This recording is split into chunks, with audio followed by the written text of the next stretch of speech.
Decía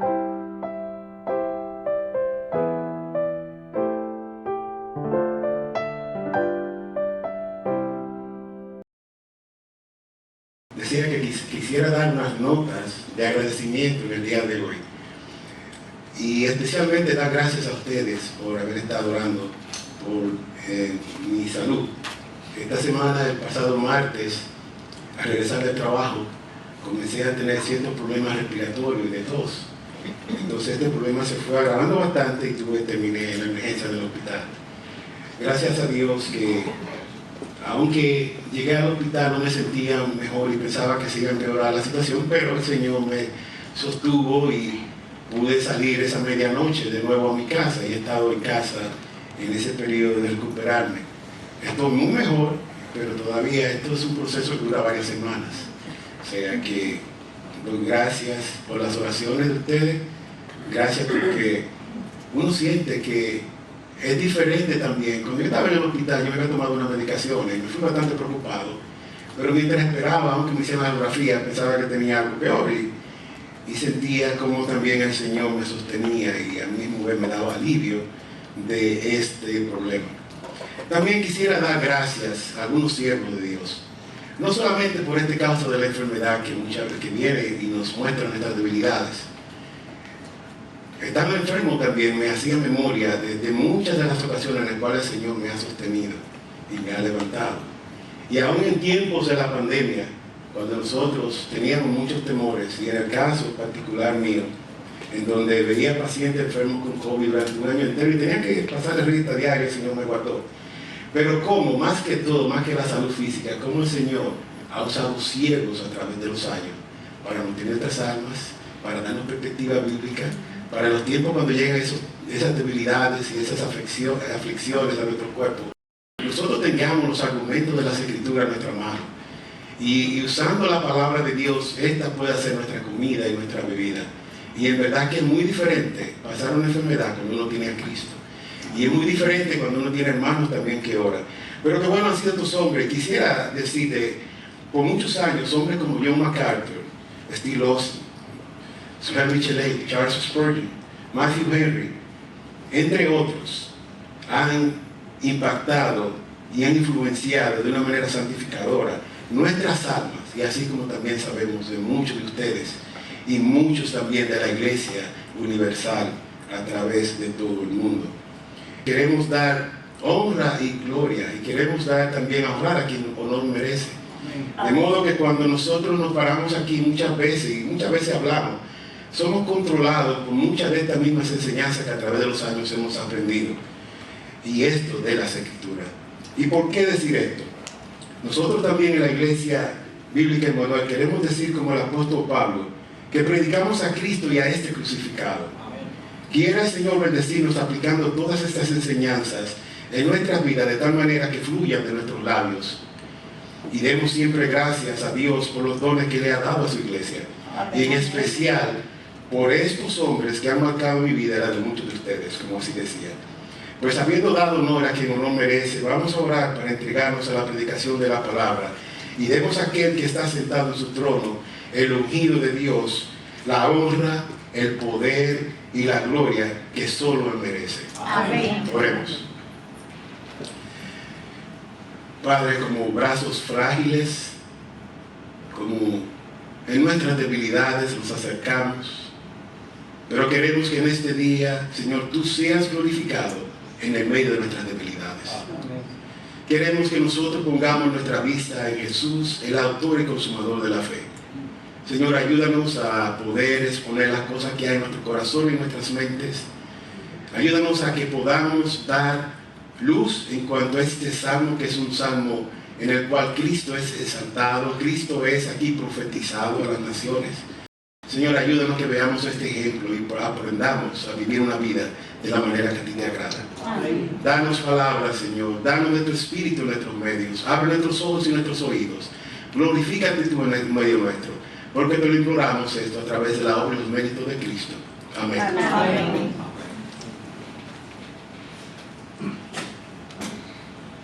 Pues en este día, la predicación, como hemos dicho, de hoy, la hemos titulado el reino del ungido de Dios, basado en el Salmo 2, como nuestro hermano ya James acabó de leer.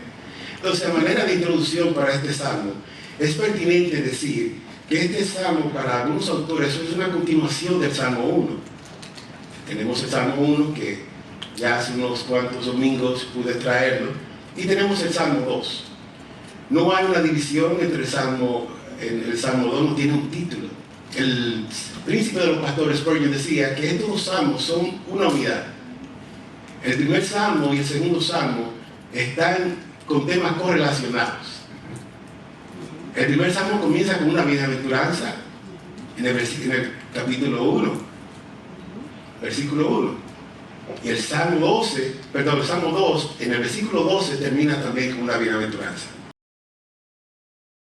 ¿Por qué fueron puestos ahí estos salmos? Fueron puestos como un filtro, fueron puestos como un lente, para que a través de ello viéramos todo el salterio. El salterio es la colección de los salmos, así también se le llama. Y a través de esa lupa nosotros pudiéramos entender e interpretar los salmos. Entonces, el Salmo 1 habla de la ley, la Torah. El Salmo 2 habla del ungido, y eso es lo que queremos hoy día entregar y dar a conocer por medio de estudiar estos versículos en este pasaje. ¿Cuál es ese reino del ungido de Dios, el Cristo, el Mesías? Mientras que el Salmo 2 termina con la bienaventuranza, así como decíamos, también hay otro punto ahí en donde nosotros podemos ver que hay esa unidad entre uno y el otro. En el Salmo 1 habla del deleite de Dios, él expresa ahí del deleite de Dios el camino de los fieles, mientras que en el Salmo 2 él contrasta con su ira por el camino de los rebeldes, un camino de obediencia, un camino de rebeldía. Eso es contrastado. Asimismo, las meditaciones de los fieles son comparadas con las tramas de los rebeldes. Aquí leímos, como el hermano leyó ahí, de los reyes y los príncipes. Se rebelaban, se amotinaban en contra de Dios y de su ungido, del Señor y de su ungido. Entonces, al ver esto, podemos entender esta parte de lo que es esa unidad que hay entre los salmos, de que ellos están puestos ahí deliberadamente para que nosotros sean el filtro que podamos entrar y entender los salmos, y para que nosotros lo veamos a través de esa óptica también. Entonces, otro punto muy importante que resalta aquí es, como había dicho, es que este salmo es un salmo mesiánico. Es decir, que es un salmo que apunta al ungido de Dios, Cristo Jesús, como el Mesías o el Salvador de todo aquel que en él cree. El autor del Salmo 2 fue también un rey, el rey David. Aunque el Salmo no lo diga, más adelante vamos a presentar también la razón de por qué aquí decimos que este es el Salmo, fue escrito por David. Pero aquí David tiene una dimensión terrenal. Él iba a ser también ungido rey. Dios lo había elegido y designado para ser rey de Israel. Y ahora él era representante de aquel. Era una imagen, era una profecía del Mesías que iba a venir. Iba a ser el verdadero ungido, el verdadero elegido especial de Dios para tomar el trono y reinar para siempre. Entonces sí, David iba a ser elegido para ser rey, pero esto era más que un anuncio también, como decíamos, de el hecho de que anunciaba la venida del Mesías. ¿Cómo decimos entonces que este salmo se cantó? Y fue algo muy especial también, y es digno de notar, que a partir de este salmo, que se elaboró para la unción del rey David, pero luego este salmo se cantó en la coronación del rey Salomón y los reyes que le sucedieron a él más luego. O sea, se usó para cantarlo, el pueblo de Dios Israel lo cantaba cuando así tomaban y ungían un rey. Entonces, este es un reflejo del reino inconmovible y eterno. No debemos desviar nuestra vista de esto. Aunque David era ungido y él era, o fue elegido, pero era más que un representante, era como una visión de lo que iba a pasar, de que este era el reflejo de un reino inconmovible y eterno, cuyo rey está en su trono y quien vendría en poder y gloria a buscar a su iglesia triunfante. Bueno, hermanos, porque la palabra de Dios se explica a sí misma, como hemos estado estudiando recientemente en nuestro culto de oración los miércoles sobre la confesión de fe de 1689. Lucas, en el capítulo 4, de 25 al 26, nos da luz al respecto y nos saca de cualquier duda que pudiéramos tener. Dos cosas él hace aquí. Él primeramente dice quién es el autor, aunque el Salmo no lo diga, pero aquí él dice que el autor es David. Y segundo, él nos dirige ¿a quién? Al Mesías. Eso es lo más importante para nosotros. Él nos dirige al Mesías. Y él dice aquí en Hechos 4, 25 al 26, el que por el Espíritu Santo, por boca de nuestro Padre David, tu siervo, dijiste, ¿por qué se enfurecieron los gentiles y los pueblos traman cosas vanas? Se presentaron los reyes de la tierra y los gobernantes se juntaron en una contra el Señor y contra Cristo. Podremos ver así al final que este salmo nos conduce a nuestro Señor Jesucristo, el ungido de Dios, aquel que fue señalado por el Padre Celestial para ser nuestro profeta, sacerdote y rey. Entonces, esto es lo que quería dar de manera de introducción para que podamos entonces prepararnos y entrar a este salmo. Quiero dividir este salmo de la siguiente manera, en 4 puntos. La conspiración de las naciones como primer punto, los versículos del 1 al 3. El rey sentado en su trono, los versículos del 4 al 6. El decreto del rey, los versículos del 7 al 9. Y finalmente, exhortación a las naciones que serán también a manera de aplicación. Vamos a entrar al primer punto, a nuestro primer punto, la conspiración de las naciones. Y leeremos los versículos del 1 al 3. La palabra de Dios lee así. ¿Por qué se sublevan las naciones y los pueblos traman cosas vanas? Se levantan los reyes de la tierra y los gobernantes traman, unidos contra el Señor y contra su ungido, diciendo, rompamos sus cadenas y echemos de nosotros sus cuerdas. Aquí hay una conspiración muy especial, lo que no iba a ser pasada por alto. ¿No les resulta esto muy familiar, hermanos y amigos que nos visitan? Quizás esté ahí sentado, tramando contra el Señor ahora mismo. Tú puedes estar sentado ahí, tramando y pensando mal de Dios, pensando cómo tú cerrar tus oídos, cómo no escucharlo, cómo desviarte y poner tu mente en otras cosas y no aquí en lo que estamos tratando hoy día. Cómo tú puedes pensar y cerrar tus oídos y no oír el consejo que ahora Dios tiene para ti. ¿No es verdad que no quieres escuchar las advertencias a volverte a Dios por parte de un amigo o de nosotros mismos desde este púlpito? Este es nuestro deseo, darte a conocer a Cristo a ti. Y aún a nosotros, recordarnos esas cosas sobre Cristo. ¿O te has también tú visto deseando que no haya un Dios al que tenga que dar cuenta y que no haya un infierno al que temer? Nosotros vemos muchos ejemplos aquí en nuestra sociedad hoy día. ¿Ustedes se acuerdan del gobernador Cuomo? El gobernador Cuomo, en una ocasión, se presentó ante la prensa y eso fue visto en la televisión, en los medios de prensa. Él se paró renovando sus votos católicos, como un buen católico. A la semana siguiente, él emitió una ley aprobando el aborto en el estadio tardío, casi al nacer. Y ahí él dijo que ese era el sueño desde su infancia. No obstante eso, durante la pandemia se hicieron muchas presentaciones, muchas ruedas de prensa y se tomaron muchas medidas, algunas muy arbitrarias, algunas que causaron muchísimas muertes también, porque siguen la ciencia. Y al final de la ciudad pasar esa parte de la pandemia, ¿qué dijo él? Con respecto a cómo iba a pasar la pandemia, no fue Dios. Eso lo dijo el gobernador. Gracias a Dios el gobernador lo dijo. Por eso, para que entendamos que aquí hay una filosofía, hay hombres que están en poder, hay principados y potestades que están en contra de Dios y de su ungido. ¿O acaso ustedes no se acuerdan también? Hay una canción famosa de los Beatles, quizás muchos no la conocen, pero fue una canción que fue un himno para esos tiempos en donde estaba la rebeldía juvenil, los tiempos de la liberación sexual y todo lo demás, que era Imagine. ¿Y qué era lo que él decía? Imagínense que no hay cielo. Imagínense que no hay infierno. Todos viviendo debajo de libres. ¿Y qué decía? No cuesta mucho, solamente hay que imaginarlo. ¿Y qué decía además esa letra?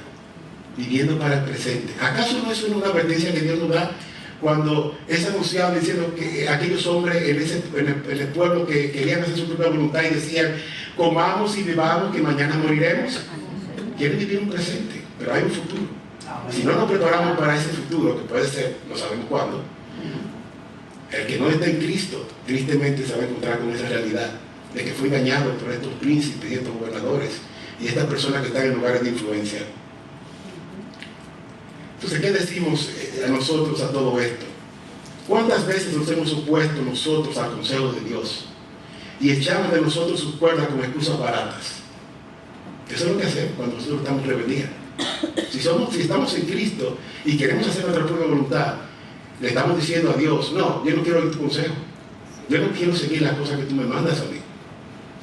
Y si no estamos en Él, pues estamos viviendo conforme a lo que nos dicta nuestro corazón. Y el corazón nuestro es un corazón malo, un corazón que necesita ser cambiado, que necesita ser lavado, que necesita ser limpiado por la sangre de Cristo.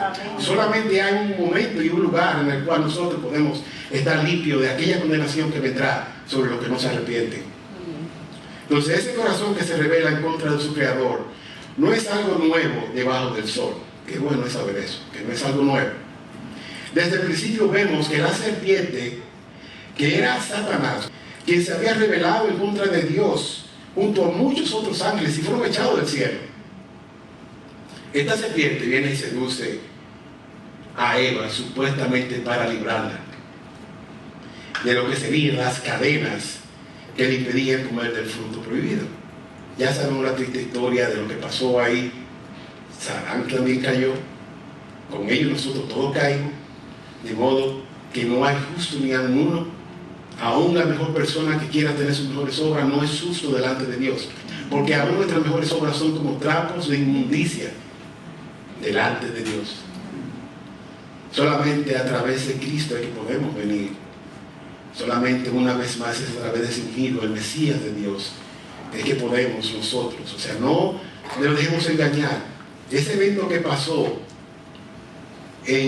desde la creación nos afecta a nosotros. Hoy lo que tenemos, somos caídos por causa del pecado. Tenemos esa culpa de nosotros y ya nos fue inferida a nosotros. Aunque un niño nazca con gracia, algunas veces lo que somos los golpitos uno lo ve como que uno quiere agarrar y apretar y darle besito, pero es un pecador, necesita a Cristo. Dios puede hacer la obra desde la niñez. Y atención, niños, estas cosas son, uno no quiere muchas veces hablar de la muerte de los niños, pero es la realidad también. Nuestras decisiones nos van a afectar. O habrá vida o habrá muerte. Hay niños que nosotros conocemos de las Escrituras que se convirtieron a Cristo, y hay niños que hoy día también nosotros vemos la gracia de Dios en ellos, y oramos que el Señor los siga convenciendo, porque a través de la fidelidad de los padres, de leer las Escrituras y la propia también disposición de ellos. ¿Acaso Timoteo no comenzó desde niño oyendo las instrucciones de su abuela? Ahí tenemos un buen ejemplo. ¿Y qué hombre fue Timoteo? Entonces, ¿cuáles son realmente las cadenas? ¿No es más bien el pecado que nos asedia? ¿No vino Cristo precisamente a librarnos de la esclavitud del pecado? ¿No es su yugo fácil y su carga ligera, como nos dice en Mateo 11? Ahí está claro también de por qué nosotros muchas veces no tenemos ese alivio a nuestras cargas. Porque nosotros vemos ese yugo pesado. Miremos entonces cómo estamos moralmente como nación. No es precisamente la agenda globalista de que nos olvidemos de la ley de Dios y nos libremos de estas influencias de Dios, para que rompamos nuestras cadenas sacando a Dios de las escuelas, de los gobiernos y de la sociedad. Eso es lo que está pasando hoy día. Esto no es algo neutral. todos estos planes, todos estos eventos que están pasando en nuestra sociedad hoy día. De las cortes sacaron la Biblia, de las escuelas no se enseña a Dios, se le prohíbe que ore. Usted puede hacer toda otra cosa que no tenga que ver con Dios y su verdad, y lo aprueba. Mejor hecho, en una ocasión había un director del Departamento de Justicia llamado John Ashcroft. Él decía que era creyente, que temía de Dios. Y una persona puede decir que tema a Dios y ser un político, y vamos a ver entonces, ¿qué nos dice la Escritura? Por su fruto lo conoceréis. Él llegaba al Departamento de Justicia, entrando por la puerta se encontraba Lady Liberty. Lady Liberty enseñando los celos. ¿Qué hizo él? Buscó un manto, no destruyó la estatua porque era un asunto histórico, pero la cubrió. ¿Qué hizo él también? Él comenzó a reunirse en su oficina a orar. Y le dijo, yo no voy a imponer nada a mis súbditos aquí, a los que están por debajo de mí. Yo soy supervisor, yo soy el jefe. Pero yo me reúno a orar en mi oficina antes de comenzar el día. Y el que quiera es libre. Yo no estoy forzando a nadie, yo me reúno. Usted quiere orar conmigo una hora antes, no tiene que venir esa hora, eso soy yo que lo hago. Había algunos creyentes que comenzaron a reunirse con él. Fantástico eso, qué bueno que el director del Departamento de Justicia se está reuniendo a orar para pedirle sabiduría a Dios, para pedirle que cuando él vaya a enforzar esas leyes, porque el Departamento de Justicia enforza las leyes que son hechas por el Congreso de los Estados Unidos. Pues este hombre temeroso de Dios fue enfrentado por las turbas que ahora decían que si el director del Departamento de Justicia se reunía a orar, que ellos tenían derecho a su culto satánico en el trabajo. ¿Y qué pasó? Le dieron la libertad. O sea que entendamos que esto no es algo que sencillamente va a estar ahí inerte y que va a ver cuando el creyente o hay un plan que es bueno, avanza. No, en la escuela hay mucha resistencia también. Y ellos tienen una agenda de tomar a nuestros hijos y quitarlos. ¿Acaso no fue eso lo que hizo la señora Hillary Clinton en una ocasión? Ella quiso quitarle los padres a los hijos. ¿Y qué dijo? Que la educación y la formación de un niño no tomaba padres, sino que it takes a village, o sea, que tomaba una villa. ¿En qué parte nosotros entendemos eso? ¿Cuál es el resultado hoy día que nosotros vemos de esa villa educando a los hijos? Esa es la sociedad que tenemos hoy día. Nosotros necesitamos como padres tomar a nuestros hijos, ver, si los hijos están en la escuela, ver qué ellos están aprendiendo allá, de qué lo están adoctrinando. ¿Acaso los libros son inocentes que están enseñándole con la agenda liberal y progresista?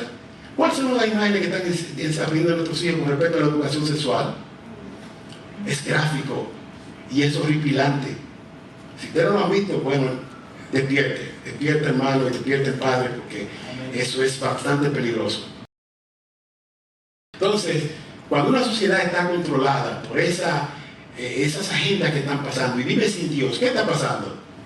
Y eso lo vimos muy claramente ahora en esa pandemia, donde hay mucha desesperanza, hay ansiedad, hay depresión, pues hay una carga que el hombre no puede resolver.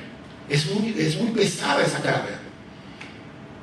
Es típico ver hoy día que los psiquiatras y los psicólogos tienen su consulta llena. Si usted quiere una cita, puede pasar muchos meses. Y el precio está doble, triple o 4 veces lo que costaba antes. O sea, esa gente está haciendo un buen negocio ahí. Y el problema muchas veces es que en algunos casos los psicólogos tienen su lugar, hay cierto imbalance químico, hay ciertas cosas que se pueden hacer, pero también hay mucho entretenimiento ahí. No se va al corazón del problema. No se trata muchas veces con la raíz del problema, que son pecados no resueltos. ¿Por qué el hombre muchas veces se deprime? Te puede estar triste, te puede caer un momento por una tristeza. Se le murió un familiar y todo lo demás, pero tenemos que levantarnos. Estamos enfermos, fuimos diagnosticados con una enfermedad severa, tenemos que levantarnos, tenemos que confiar en Dios. Él no nos promete aquí que nosotros vamos a tener la felicidad completa. Él nos promete a nosotros su gracia. Amén. Y la gracia es suficiente de Dios. Y tenemos que nosotros, por medio de la fe, confiar en esa gracia de Dios, que es abundante, que es libre y que Él está dispuesto a bendecirnos nosotros más que nosotros a pedirle a Él. Cuando estas personas están así, ansiosos, deprimidos, sin Dios, viven sin Dios. O aún tienen un Dios que dicen que creen en Él, pero quizás es un Dios decorativo. Y no el Dios de las Escrituras, no es el Dios personal, no es el Dios que te habla todos los días cuando tú lees la palabra, cuando tú meditas en ella, cuando tú oras a Él, cuando tú vives, aunque muchas veces tú no entiendes los problemas que están pasando, pero tú estás en dependencia de Él cada día. Eso es lo que uno quiere, hermanos. Eso es lo que queremos, vivir el Evangelio. No solamente que decir lo que somos, no, vivir lo que somos. Amén. Usando las Escrituras como nuestra regla de vida. Si nosotros no tratamos estos asuntos de la ansiedad, la depresión y muchos otros problemas psicológicos que vienen, eso va a tener y va a minar nuestro cuerpo y nuestras mentes. ¿Acaso no pasa eso mucho con los japoneses? Los índices de suicidio en ellos son altísimos. Los índices de suicidio entre los jóvenes es altísimo también hoy día. O sea, hay una epidemia agravada por la pandemia y agravada porque el problema de todo esto es que es una sociedad que cada día más se aparta de Dios y su verdad. No lo quieren tener en el gobierno, no lo quieren tener en la corte, no lo quieren tener en la escuela. Si ustedes se entretienen con Disney, lo van a encontrar, los dioses de este mundo están ahí. Ahora las mejores series que ustedes pueden imaginar, buscan la manera de poner escondido aún mensajes ahí y los forzan. Entonces no tenemos que no andar como niños, tenemos que tener discernimiento. Por eso es que esta sociedad está condenada en una manera. Antes nosotros leíamos literatura, filosofía, poesía, historia general, historia universal. Leíamos las Escrituras. ¿Qué se está alimentando en nuestra sociedad hoy día? Entretenimiento, entretenimiento, entretenimiento. ¿Dónde está el pensamiento crítico? Más adelante en este salmo vamos a ver que aquí Dios llama a los gobernadores a que entren en juicio, a que despierten, a que salgan de su locura. Porque así mismo que está nuestra sociedad hoy día.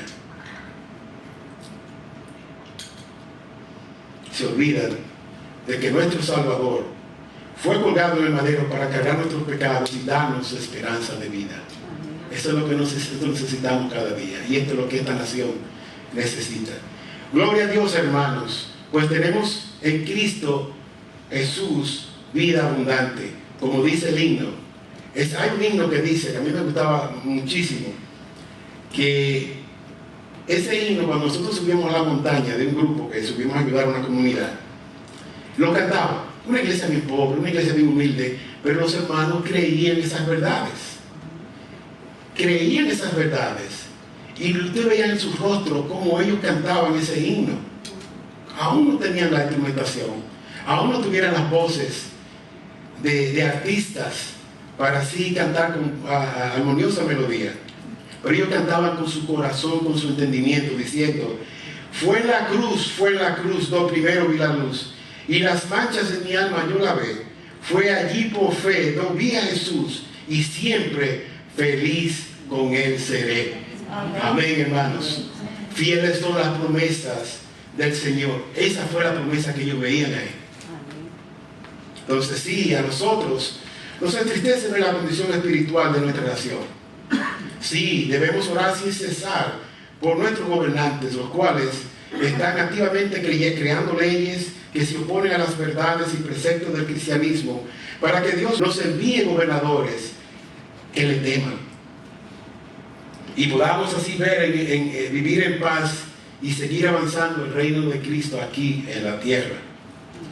Sí, también nosotros debemos luchar en contra de esas agendas que se hacen llamar progresistas, como hemos dicho, y liberales, cuyo fin es dar lugar a los deseos mundanos, no siendo partícipes, y no podemos nosotros entregarnos a eso, no podemos ser partícipes de esas obras de las tinieblas.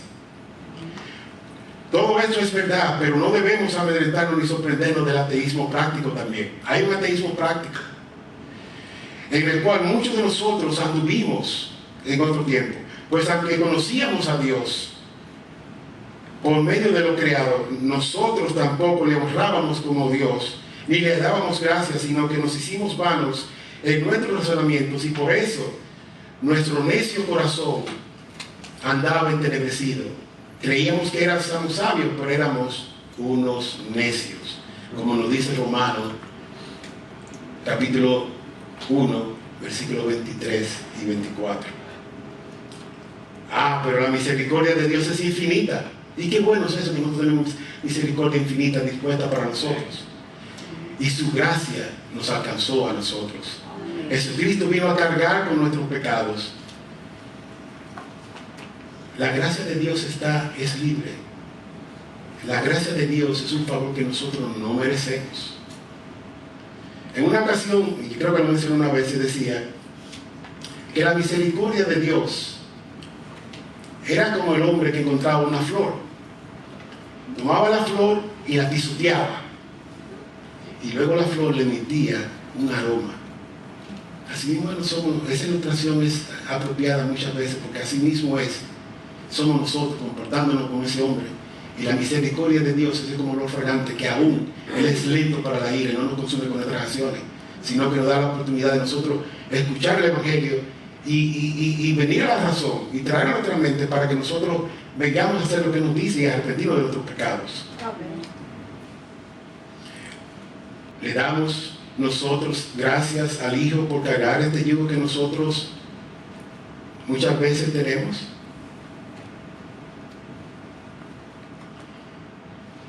Quiero compartirles aquí una cita de Charles Spurgeon que me pareció muy buena y muy edificante.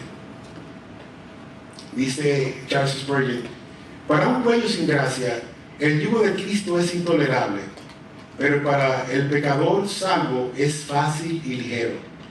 ¿Podemos juzgarnos a nosotros mismos por esto? ¿Amamos este yugo o deseamos expulsarlo de nosotros? Es una buena pregunta. Es una buena pregunta. Demos siempre gracias a Dios por su inefable gracia. El mal avanza a pasos agigantados, sí, pero asimismo se acerca la gloriosa venida del Señor Jesucristo. Eso es lo que nosotros esperamos hoy día. No sabemos cuándo sucederá, sabemos que estamos más cerca, pero anhelamos esa venida del Rey triunfante, del Rey de gloria. Amén. Entonces esto nos va a introducir ahora a nuestro segundo punto de este mensaje, que es titulado El Rey sentado en su trono. Qué bueno ahora ver el Rey sentado en su trono, de los versículos del 4 al 7. La palabra de Dios lee así: el que se sienta como rey en los cielos se ríe, el Señor se burla de ellos.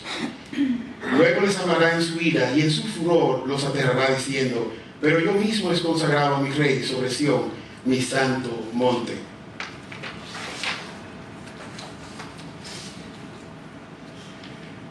Leemos esta porción de las Escrituras aquí, y una vez más aquí ahora, Dios nos habla a nosotros de lo que Él va a hacer. Me imagino que ustedes, al igual que yo, han experimentado alguna ocasión en reírse, a ver una persona que debilucha, con no mucha fuerza, con no mucho músculo, que pretende enfrentarse a un hombre fuerte, que pretende ser fuerte, cuando él mismo sabe que no es así. Por ejemplo, una persona que intente enfrentarse a un Goliat, para ponerlo y que podamos entenderlo. Goliat, gigante, experto en batalla. No había un soldado igual que lo enfrentara. Va con los filisteos a retar los ejércitos de Israel, y ellos tenían temor. No en una ocasión, días y días pasaban y él se paraba a retar uno solo que fuera. Y ya sabemos la historia de que David Dios puso a David para que lo confrontara, y ya conocemos la historia de lo que pasó. Pero quiero decir, un gigante imponente, no todo hombre se va a parar ahí con una espada a enfrentarlo. Experto en la guerra, un asesino. Asimismo, nosotros muchas veces creemos y somos como esos debiluchos, como estos reyes aquí que eran débiles. ¿Quiénes eran ellos para enfrentar al Dios de los cielos y la tierra, al que está sentado en el trono, el Todopoderoso? Estos reyes, en cierta manera, fanfarroneaban con esas declaraciones. porque una cosa tenemos que tener en claro: delante de Dios nosotros somos como un polvo. Decía alguien en una ocasión, decía, ¿qué es el hombre para que se gloríe en el sentido de su tamaño? Si fuéramos a ver su tamaño físico. Y él lo ponía y lo describía quizá como la millonésima parte de un microbio. Niños, ¿saben lo que es un microbio? El microbio es un organismo que nosotros no podemos ver con nuestros ojos. Muchas veces podemos verlo con microscopios regulares y otras veces son tan pequeños que tenemos que buscar un microscopio con mayor poder. Pues eso somos nosotros delante de Dios muchas veces. ¿De qué nos atamos entonces? Y aún esos reyes. De modo que cuando ellos vienen delante de Dios, eso a Dios le da risa. La afrenta de ellos, la locura de ellos.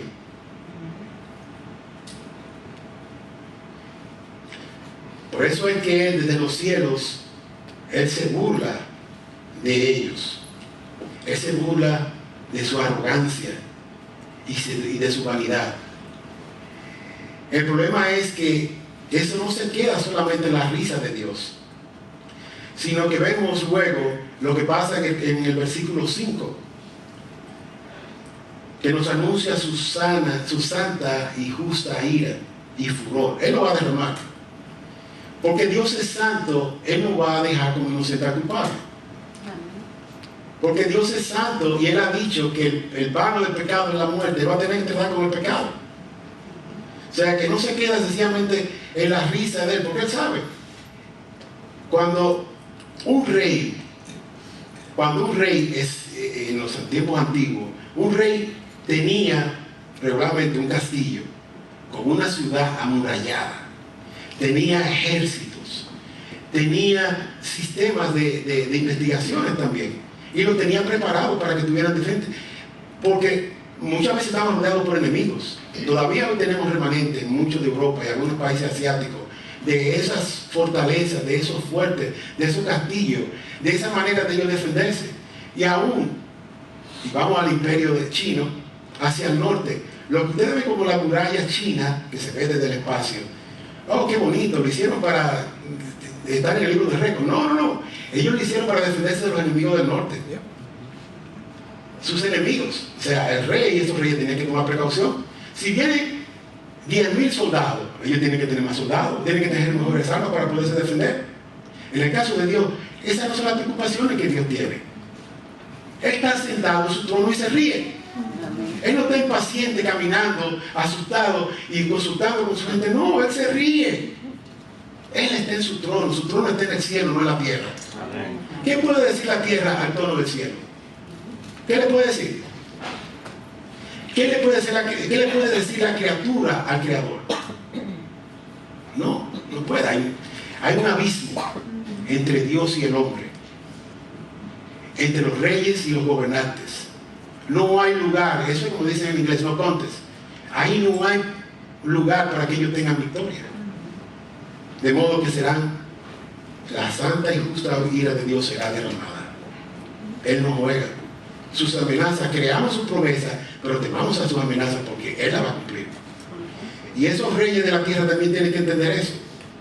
Que Dios, como dice en el Salmo 7, del 11 al 12, dice, Dios es justo y un Dios que se indigna cada día contra el impío. Y si el impío no se arrepiente, Él afilará su espada, tensado y preparado está su arco. Spurgeon decía en una ocasión que cuando Dios tiensa su arco y apunta su flecha, Él no falla. Nosotros podemos ser muy diestros preparándolo con flecha y arco, pero cuando Dios lo hace, Él no falla. Amén. Él está sentado en su trono de soberanía y con toda autoridad. Nunca dudemos eso. Nada escapa de su control. A pesar de los esfuerzos incansables de sus enemigos, las puertas del Hades no prevalecerán contra la iglesia de Cristo. No temamos, hermanos. Fírmense adelante, como dice el himno, huestes de la fe. El Señor está en su trono. Amén. No temamos a esos reyes y príncipes de este mundo y sus planes malvados en contra de Dios y de su ungido. Consciente de esta gloriosa verdad, pasemos al punto número 3, que sería el decreto de Dios.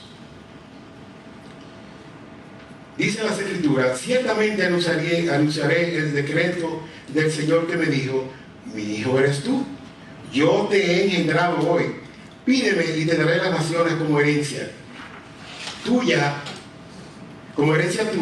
y como posesión tuya todos los confines de la tierra. Tú los levantarás con varas de hierro, los desmenuzarás como vaso de alfarero.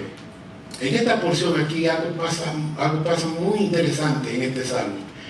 Contiene una interesante conversación intertrinitaria. El Hijo hablando de lo que el Padre le prometió, y eso que él le prometió fue en secreto. Ahora el Hijo nos lo revela a nosotros. ¿Y qué le dice el Padre al Hijo? ¿Y qué dice ahora el Hijo del Padre? Mi hijo eres tú, yo te he engendrado hoy. Esa palabra engendrado no significa que Jesús fue creado de ninguna manera, sino que describe una relación entre los dos seres de la misma naturaleza y esencia. Colosenses 1:16 nos confirma que todo fue creado por medio de Él y para Él. Cristo es el logos de Dios, o sea, la palabra. Y a través de esa palabra Dios creó los cielos y la tierra y todo lo que en eso hay. Asimismo, Hebreos capítulo 1, versículo 5, evidencia la deidad de Jesús y su superioridad sobre los ángeles. Porque ¿a cuál de los ángeles dijo Dios jamás: hijo mío eres tú, yo te he engendrado hoy, y otra vez tu padre seré para él y él será hijo para mí? A ningún ángel Dios le dijo eso. Sí, hay una referencia en Job, donde aquí los ángeles eran llamados los hijos de Dios, pero es una definición genérica. El único al que Dios se refiere como al Hijo es a Jesús. Y Jesús está desde la creación. Nosotros sabemos que al principio era el Verbo. El Padre decía y las cosas venían a ser. Cuando vamos a Génesis 1, capítulo 1, versículo 26, también ahí vemos que Dios habla, cuando van a hablar hacer el hombre, dice: hagamos al hombre a nuestra imagen y a nuestra semejanza. ¿Cómo es eso? Hagamos. Ahí estamos hablando del Dios Trino. Ahí estamos hablando del Padre y estamos hablando del Hijo también. El Hijo no está fuera de esa imagen. Nosotros, al ver estas cosas, sabemos que ese es el Rey que nosotros adoramos, el heredero de las naciones, el Hijo de Dios, el que tiene como herencia todos los confines de la tierra. ¿No queremos nosotros pertenecer a este grupo de herederos con Cristo? Aquellos que desafían su poderío no tienen parte de esta herencia en los cielos. ¿Por qué? Porque Dios los levantará con vara de hierro, como si fuesen vasijas de barro. Cuando yo siempre leo este versículo, me acuerdo. Este versículo muchas veces puede meter algo sublime. El Mesías de Handel, cuando él escribió esa composición, tomando las Escrituras, para hablar solamente de la muerte de Cristo, pero en esta parte específicamente, como habla de el furor de Dios contra sus enemigos, ¿cómo lo describe ahí? Si ustedes no han escuchado alguna vez el Mesías de Handel, no solamente escucharlo, porque usted lo escucha, quizás se puede aburrir porque no va a entender lo que están cantando. Pero si usted sabe las letras de lo que se está cantando, entonces eso le va a poner la piel de gallina. ¿Por qué?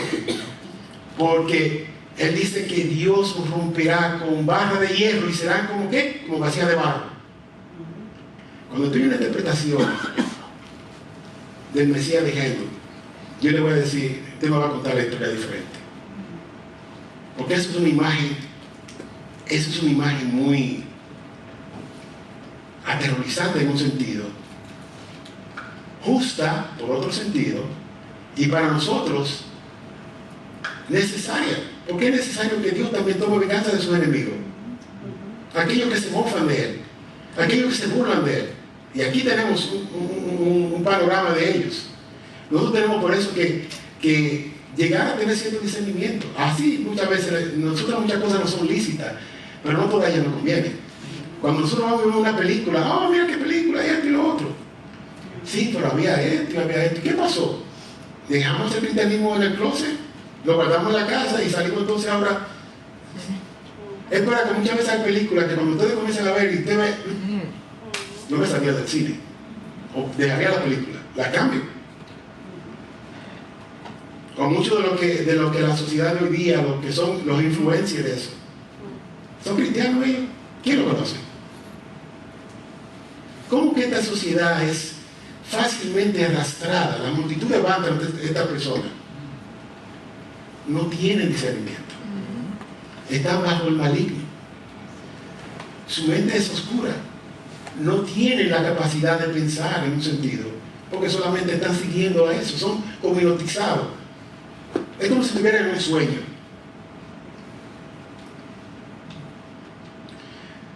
Bueno, pero ya mencionaba esto de género. Espero que aquí todos los años, esto quizás una promoción, hacen una cantata en una iglesia por aquí. Si alguien quiere saber más adelante nos puede preguntar, le diríamos esa información. Pero ese es el Dios que nosotros queremos hablar, el Rey que reina por los siglos de los siglos. Como dice en Apocalipsis, el séptimo ángel tocó la trompeta y se levantaron grandes voces en el cielo que decían: el reino del mundo ha venido a ser el reino de nuestro Señor y de Cristo. Él reinará por los siglos de los siglos. Amén. Ante esta gloriosa verdad, pasamos entonces a nuestro último punto de este mensaje, que es una exhortación a las naciones. Qué bueno es que Dios no inmediatamente nos salta en su ira y no derrama su santo furor y su justicia perfecta, la cual era necesaria, sino que Él es amplio en perdonar. Él todavía es paciente también. Él mostró mucha paciencia con las naciones, con estos gobernantes, con estos burladores, y asimismo cada día Él muestra a nosotros mucha paciencia. Dios continúa sentado en su trono. Él continúa llamando a que el hombre se arrepienta de sus pecados. Él continúa llamando a nosotros que andemos en santidad. Él no quiere que nosotros perezcamos. Él quiere que nosotros entendamos, que seamos salvos, que busquemos y corramos en pos de esa santidad, la cual es ofrecida a través de la obra de Cristo, lavando nuestros pecados por su sangre, de nosotros viviendo vida santa, haciendo su voluntad, de cada día despojándonos de ese peso que nos asedia, confesando nuestros pecados a Él, cada día querer crecer en las gracias espirituales, cada día vivir en dependencia de Él por medio de la oración, cada día aprender lo que Él nos enseña en su palabra, para que nosotros sepamos cómo vivir en este mundo de una manera digna delante de Él. Entonces, a modo de conclusión, aquí el rey advierte, Él da una advertencia general a ellos. Él dice: ahora pues, oh reyes, mostrad discernimiento, recibid amonestación, oh jueces de la tierra. Adorad al Señor con reverencia y alegraos con temblor. Honrad al Hijo para que no se enoje y perezcáis en el camino, pues puede inflamarse de repente su ira. Cuán bienaventurados son todos los que en Él se refugian. Ya vemos, hermanos, que es una insensatez que las naciones se rebelen contra el Señor y contra su ungido. Oremos entonces por nuestros gobernadores, para que muestren discernimiento y reciban amonestación. ¿Y qué nos dice a nosotros esto? ¿Qué podemos aprender de todo esto también? Aplicando estas enseñanzas de una manera personal, aprendemos lo insensato del corazón y de seguir desafiando el señorío de Cristo, engañándonos y resistiéndonos a rendir nuestra mente, nuestras fuerzas y nuestra voluntad. Muchas veces es eso. Nosotros oímos la voz de Cristo y todavía continuamos engañándonos, justificándonos delante de Él.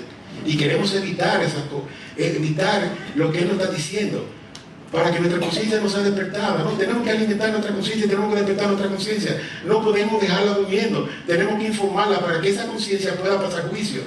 ¿Cuál es el juicio con que hoy día pasa nuestra conciencia cuando tiene que decidir algunos asuntos? ¿Son las experiencias del mundo? ¿O tú estás buscando orar a Dios y entender lo que Él quiere?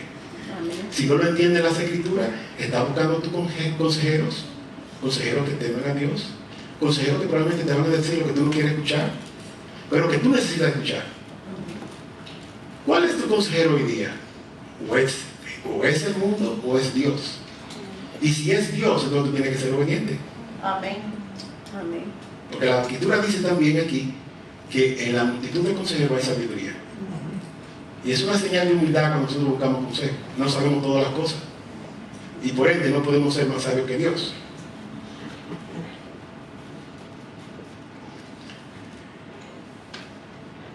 Aunque parece increíble, esto pasa a creyentes y a no creyentes. Todas estas cosas nos pasan a nosotros también.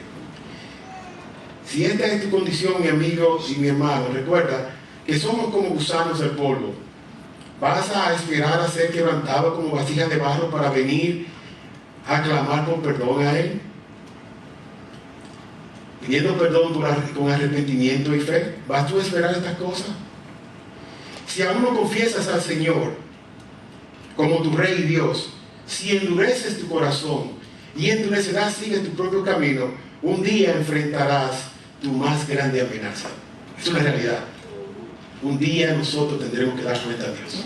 Amén. ¿Cuándo será ese día? No lo sabemos. Puede ser hoy. No tenemos ninguna garantía de qué tipo nosotros vamos a vivir.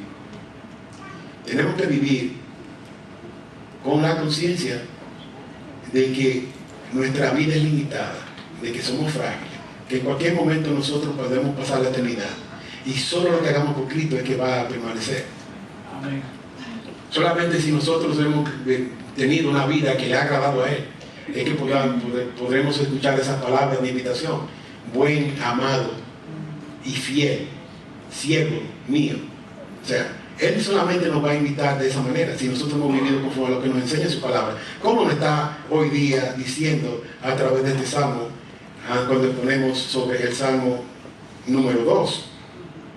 Pero un día te enfrentarás a tu más grande amenaza, y esa amenaza tuya es Dios mismo.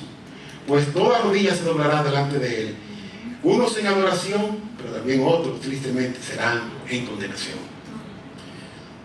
Pero también sabemos que Dios puede ser tu más grande esperanza. Amén. Él te llama.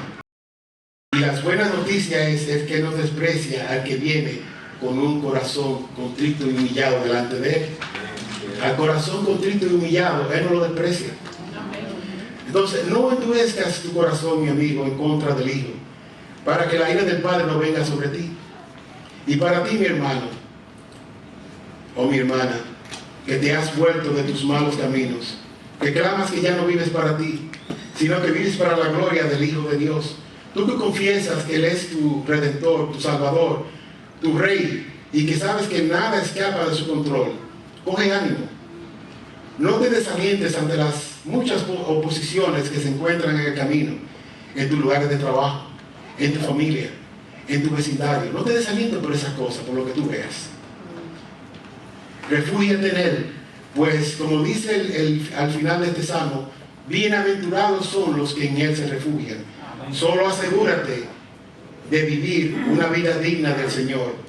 Toma seriamente sus advertencias y dale a Dios la honra de vida a su nombre.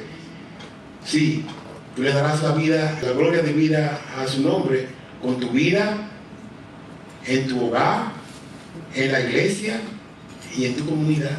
Amén. Así que tenemos que vivir. El hecho de ser cristiano es un paquete. Tú no estás aislado. Por eso Dios quiere que nosotros estemos en la iglesia. Para que en la iglesia nos exhortemos al amor y a las buenas obras. Por eso que nos dice que tenemos que ser luminares en un mundo de tinieblas. Tenemos que tener un distintivo. Tu vecino debe saber que tú eres creyente. No por lo que tú digas, sino como tú lo vives. Amén. Tus hijos tienen que saber que tú eres un creyente. Como tú conduces tu negocio delante de Dios. Mira, no le digas que estoy aquí, me llamaron, dile que no estoy aquí. No. Niños, cuando llegan de la escuela, se portaron mal. La madre le pregunta, ¿cómo te fue? Ay, muy bien, muy bien. Ese es un tiempo, niños, que Dios le da para que ustedes abran su corazón. Porque una cosa, lo mejor que puede hacer un niño es ser entendido desde temprana edad. Y cultivar la relación con los padres es muy importante. Yo quiero que los niños se graben esto en su mente. Probablemente la única persona que iría al fuego por ustedes para rescatarlos son sus padres. Amén. Amén. Los héroes que los hijos tienen que ver en este mundo son primeramente sus padres. no busquen el consejo de sus amiguitos, a menos que sus amiguitos estén andando bajo el temor del Señor y Dios esté haciendo una obra y sea evidente en ello, porque Dios puede salvar. Pero busquen siempre el consejo de sus padres. Amén. Porque ¿qué dice en el libro de Proverbios ahí? El libro de Proverbios escrito para los jóvenes y los niños. ¿Y qué dice él de cuál es el principio de la sabiduría? Niño, ¿tú quieres ser sabio? Pues Dios dice en Proverbios que el principio de la sabiduría es el temor de Jehová. No podemos cambiar eso. Y por qué bueno que un niño puede ser sabio. Un niño puede ser sabio en este mundo para con Dios y no para con nuestra sociedad. Gózate, hermanos, en general, gocémonos en aquel que es el ungido de Dios, porque nada y ni nadie te puede arrebatar de su mano. ¿Sabes lo que significa, mi hermano, estar en sus manos y ser coheredero con Cristo? Aquel a quien pertenece la gloria, el poder y la honra. ¿Lo sabes y anhelas estar con Él por siempre? Tú lo dices, pero tú lo deseas eso. Nosotros tenemos que pasar de un momento de conceptos intelectuales a cosas que nos muevan a nosotros, muevan nuestros corazones. Que la palabra de Dios gobierne nuestra vida. Que la palabra de Dios sea nuestro deleite. Que la palabra de Dios sea nuestra comida y nuestra bebida. Así como el salmista decía que él se presentaba delante de Dios en la mañana y en la noche él meditaba sobre las obras que Dios había hecho y cómo Dios le había guardado. Él meditaba diciendo, es mejor un día en tus atrios que 1000 fuera de ellos. ¿A qué importancia nosotros estamos dando nosotros a Dios y su palabra, a la vida en la iglesia y a nuestra vida también, que tiene que ser consistente con lo que nosotros decimos?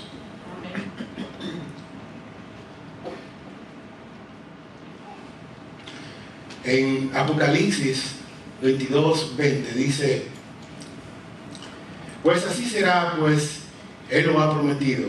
El Señor viene. El Señor viene. Y qué bueno esta realidad. Nosotros no sabemos cuándo, pero es fiel aquel que ha prometido. Él lo cumplirá. Y no debemos olvidar que Él viene. Debemos nosotros entonces examinar nuestras vidas a la luz de estas cosas que hemos estudiado.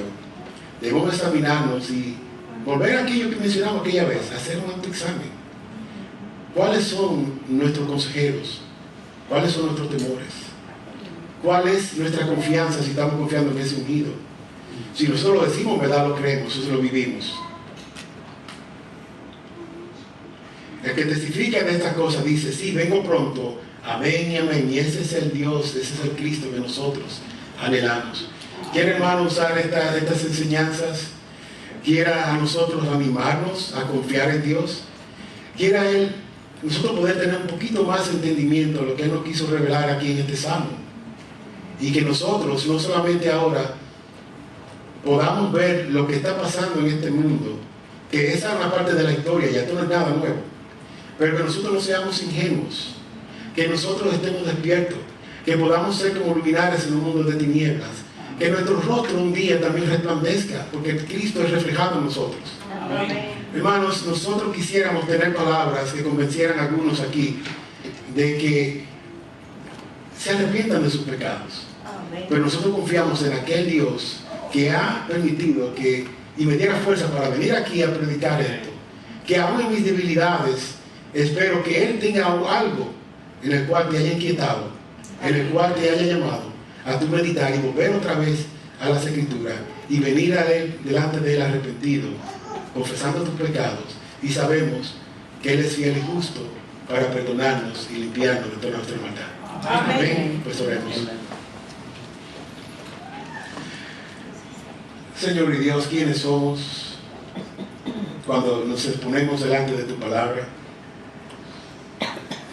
Podemos decir que somos criaturas del polvo, gusanos de la tierra. Pero qué bueno que en ti podemos encontrar nuestro refugio, nuestra fortaleza, nuestra pronta ayuda, nuestro pronto auxilio en las tribulaciones. Porque tú eres el Dios Jehová Todopoderoso, creador de cielo y tierra. Tú eres el que nos hiciste a nosotros y no nosotros a nosotros mismos. Pero qué bueno es que tú nos has dado un Salvador perfecto y completo para nosotros. Amén. Bueno es conocer también que tu Hijo amado es el ungido tuyo, el cual reinará por siempre y siempre, del cual anhelamos que regrese pronto con nosotros. Señor, anhelamos que tú continúes la obra en nuestras vidas, que tú continúes con tu gracia, con tu Espíritu, por medio de tu palabra, haciéndonos entender nuestros pecados, haciéndonos entender los retos que tenemos en nuestras vidas, llevándonos a que nosotros tengamos anhelos y deseos de ser aquellos que ponen la palabra por obra, de aquellos que son ganadores de almas, de aquellos que viven el Evangelio. Señor, queremos ser encontrados fieles delante de ti. Queremos que tú continúes la buena obra que has comenzado y la perfección de su debido tiempo. Señor, mira la iglesia bíblica en Manuel. Queremos que tú hagas un monumento de tu gracia en nosotros. Queremos que tú, primeramente, Señor, nos ayudes a poder crecer en santidad, sin la cual nadie verá a Dios. Queremos que nosotros, cada una de nuestras familias también, te teman a ti. Que sus hijos honren a sus padres.